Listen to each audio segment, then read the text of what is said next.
Mapapaawit ang kahit na sino sa himig ng pag-ibig, gaya ng isang bride na sariling tinig ang handog sa dream wedding nila ng kanyang irog. Pusuan na yan sa report ni Ian Cruz. Narinig ang pambihirang himig mula sa boses na punong-puno ng pag-ibig. Pangarap ko ang ibigin ka.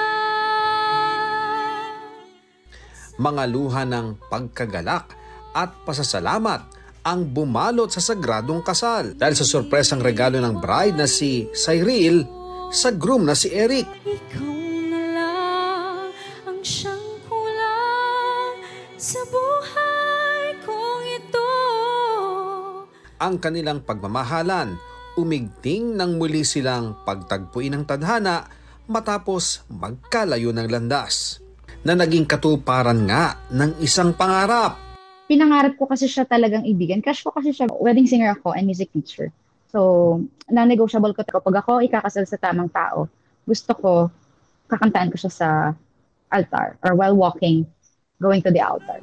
Sa kanilang pag-iisang dibdib, ang boses ng kanyang sinta ang sandaling anyay na nanatili sa kanyang gunita. Nagpipigil ako ng luha kasi sabi namin walang iiyak. Tapos wala, naiyak talaga ako. Ang kanilang pangako sa isa't isa. At sa habang panahon, ikaw ay makasama. Yun talaga yung vow namin kay Lord na habang buhay, pipiliin namin ang isa't isa. Pangarap ko